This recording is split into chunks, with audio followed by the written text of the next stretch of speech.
Hello students, today we are going to solve some questions related to chapter 5 of class 10th arithmetic progression, जिसको आप short में AP कहते हैं। तो ये सभी स्टूडेंट्स के लिए हैं जो क्लास 10th में हैं and specially for those students who are going to appear in compart exam. तो मैं आपको इस वीडियो से मोस्ट इम्पोर्टेंट क्वेश्चन, जिस टाइप के पिछले 10 साल में क्वेश्चंस पूछे गए हैं, उस पर डिस्कशन होगा। पहले तो मैं आपको एपी का बेसिक बताऊंगा, फिर उसके बाद आपको बताऊंगा कि किस टाइप के क्वेश्चन अक्सर पूछे जाते हैं। तो आई होप कि अगर इस वीडियो को देखकर आप समझेंगे तो एट लीस्ट 1 और 2 क्वेश्चंस आप अपने एग्जाम में जरूर अटेम्प्ट करके आ सकते हैं। ये वीडियो सबके लिए है, लेकिन मैं इसको बहुत सिलेक्टिव करके जो कंपार्ट में बच्चे अपीयर होने जा रहे हैं उनके लिए। सो एपी का मतलब समझे पहले आप। सपोज एक सीरीज दी हुई है नंबर्स की,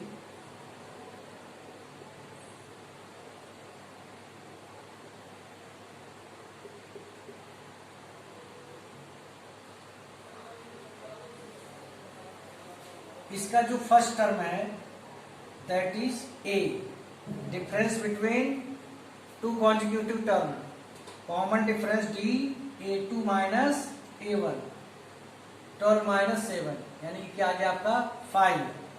सवाल ये उठता है कि 47 क्या है। 47 एक अननोन टर्म है, हमें नहीं मालूम किस नंबर पे आ रहा है। तो मान लो ये nth नंबर पर है, an 47 क्या है, an nth टर्म। अब मैं आपको बता दूं फर्स्ट टर्म के लिए लिखा जाता है a1, a जिसे कहते हैं आप। सेकेंड टर्म के लिए a plus D, third term के लिए a प्लस 2d। इसी चीज को मैं अगर थोड़ा सा मॉडिफाई करके लिखूं, a plus 3 minus 1d, 2d को मैं लिख सकता हूं 3 माइनस 1d। और यहीं से निकल कर आता है कि nth टर्म का फॉर्मूला क्या आएगा, a plus n minus 1d। ये सबसे पहला फार्मूला है आपके अर्थमेटिक प्रोग्रेशन को, जिसको ज्यादा से ज्यादा बच्चे यूज करते हैं और यूज किया जाता है क्वेश्चंस में कि formula for nth term of an AP that is a plus n minus 1d।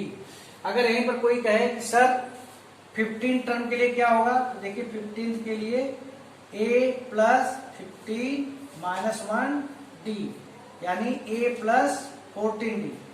तो एक सिमेट्री दिखाई दे रही है। 25 टर्म के लिए क्या होगा, a प्लस 24d। 37 टर्म के लिए क्या होगा, a प्लस 36d, है ना। 71st टर्म के लिए क्या होगा, a प्लस 70d। इस तरीके से तो अब हमें पता करना है कि 47 कौन से नंबर पर आ रहा है। मैंने लिखा an इक्वल टू 47। an का फॉर्मूला क्या होता है, a plus n minus 1d equal to 47। a क्या है 7, n पता करना है, d की वैल्यू क्या है 5। ओके, 7 को उधर ले जाते हैं, 47 माइनस 7 क्या आ गया 40, n माइनस 1 अपॉन 5 आ गया आपका a। n is equal to 8 plus 1 9। यानी ये कह रहा है कि इस तरह से अगर आप पढ़ते जाते तो 9th प्लेस पे आपका 47 आता है। जरा चेक कर लेते हैं क्या 9th प्लेस पर 47 ही आएगा, यानी ये 9th टर्म है। 47 इज द 9th टर्म। तभी आपसे मेरा डिस्कशन हुआ था कि 9th टर्म का फॉर्मूला क्या होगा, a9 क्या होगा, a प्लस 8d। a क्या है 7, d क्या है 5। यहां आपसे बहुत गलती होती है। अकॉर्डिंग टू बोर्ड मार्क्स सबसे पहले आप मल्टीप्लाई करेंगे फिर ऐड करेंगे। तो 7 प्लस 40 आ गया आपका 46, यानी कि हमने जो आंसर निकाला है दैट इज एब्सोल्युटली राइट। हमारा आंसर बिल्कुल सही है। तो इस क्वेश्चन के जरिए मैं आपको बताने की ये कोशिश कर रहा हूं कि फर्स्ट टर्म के लिए a, सेकेंड टर्म के लिए a प्लस 1d जिसको a प्लस d कहते हैं, थर्ड के लिए a प्लस 2d, फोर्थ के लिए a प्लस 3d और nth टर्म के लिए a plus n minus 1d हम लिखते हैं जब क्वेश्चंस को सॉल्व करते हैं। ओके, आगे क्या है, कभी कभार चीजें रूट में आ जाती हैं और जब रूट में आती हैं तो आपको दिक्कत देती हैं। Find 7 term of AP under root 2 under root 8 under root 18 under root 32। ऐसे केस में जब रूट के फॉर्म में दिया हो तो आपको इसे मॉडिफाई कर लेना होगा। मॉडिफाई मीन्स प्राइम फैक्टराइजेशन के जरिए जो पेयर बन रहे हैं उन्हें बाहर निकालो। तो रूट 8 को आप क्या लिख सकते हैं 2 रूट 2, 18 को 3 रूट 2, 32 को 5 रूट 2, सॉरी 4 रूट 2। अब आप देख रहे हैं रूट आ गया, बाकी प्रोसीजर सेम है। ए क्या है रूट 2, डी क्या होगा A2 माइनस A1 यानी 2 रूट 2 माइनस रूट 2, तो आ जाएगा आपका रूट 2। बच्चे ये नहीं समझ पाते कि 2 रूट 2 में से रूट 2 माइनस करके तो 2 आना चाहिए, ऐसा सोचता है बच्चा। लेकिन मैं आपको बताना चाहूंगा, यहाँ देखिए आप कैसे होता है।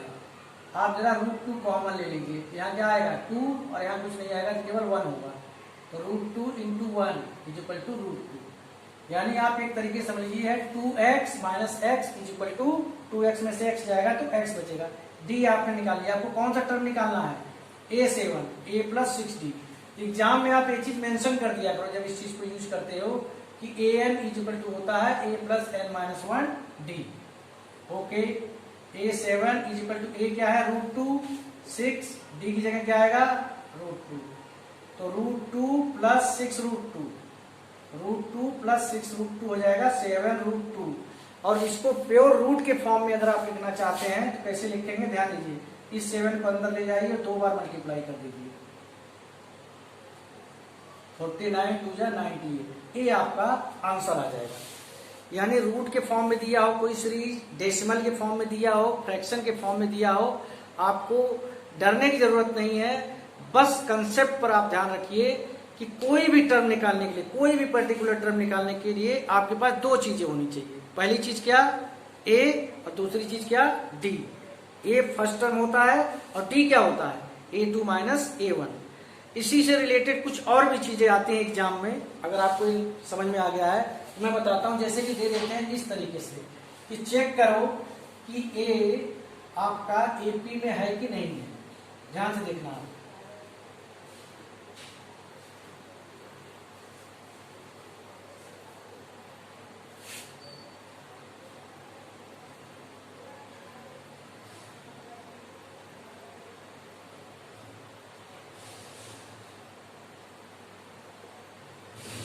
ये चीज मान लो देगी और आपसे पूछा जा रहा है कि ये एपी में है कि नहीं। तो कितने भी टर्म्स दिए हों, अगर वो एपी में हैं तो second term minus first term is always equal to third term minus second term. जैसे कोई भी चीज अगर एपी में है, सेकेंड टर्म में से फर्स्ट टर्म को सब्ट्रैक्ट करेंगे, जो आंसर आएगा that will be equal to third term minus second term. तो पहले तो इसे हम प्रॉपर तरीके से लिख लें। ये देखिए, जिसे आप प्राइम फैक्टराइजेशन के जरिए लाते हो, और ये क्या हो जाएगा, और ये चीज क्या हो जाएगी। अब जरा a2 माइनस a1 निकालिए।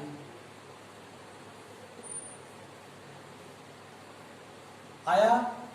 a3 माइनस a2 निकालिए।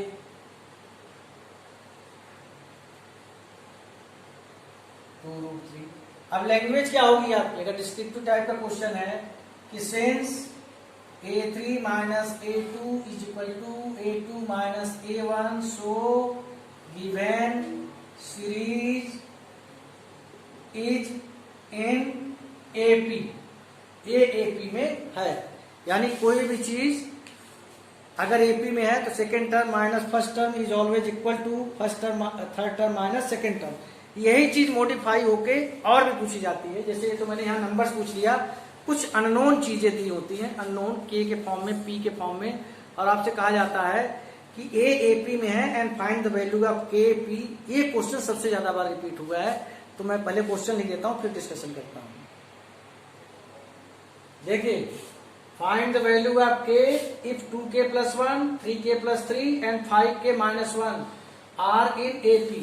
A A1 है, A A2 है और A A3 है। तभी आपको क्या बताया, if any series is in AP then A2 minus A1 is equal to A3 minus A2। अब यहां देखिएगा, जो माइनस हम लगाएंगे, ब्रैकेट क्यों लगाएंगे और कैसे लगाया जाता है, कैसे ओपन किया जाता है, इन सारी बातों का ध्यान रखेंगे।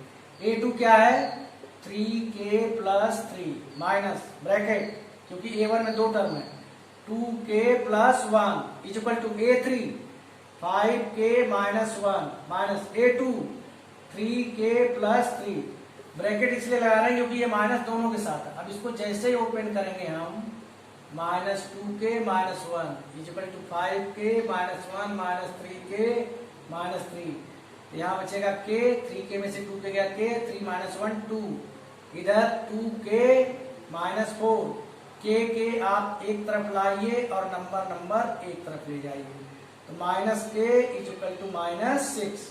सो this implies that k is equal to 6। I hope आप इन बातों को समझ रहे होंगे। एक ही चीज बार बार घूम के आ रही है कि अगर दी हुई सीरीज एपी में है तो difference of second and first term is equal to difference of third and second term. A2 minus A1 is equal to A3 minus A2। कभी कभार एक नंबर के क्वेश्चन में कुछ ऐसा पूछा जाता है कि जिसे देखकर आप मीन्स मैं क्या कहूं कि आप होपलेस हो जाते हैं, आप उसको कर नहीं पाते। जैसे कि मैं आपसे पूछूं कि find the common difference of following AP. Common difference पूछ रहा हूं, एक एपी लिख रहा हूं और इसका कॉमन डिफरेंस पूछ रहा हूं। जैसे कि इधर देखिए,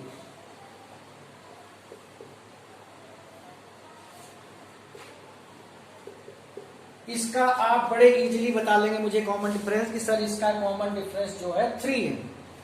लेकिन दिक्कत कहां पे आती है?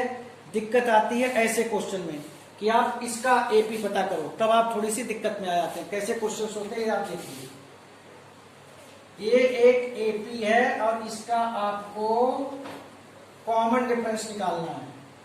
क्वेश्चन उसी के फॉर्म में है, बस नंबर्स की जगह क्यू के फॉर्म में इस तरीके से लिख दिया है और आप इसे देख के परेशान हो जाते हैं। आपको कॉमन डिफरेंस निकालना है, तो कॉमन डिफरेंस में जैसे आपने यहाँ क्या निकालते हैं A2 माइनस A1, यहाँ भी कीजिए common difference is equal to small d जिसे कहते हैं A2 माइनस A1। A2 क्या है?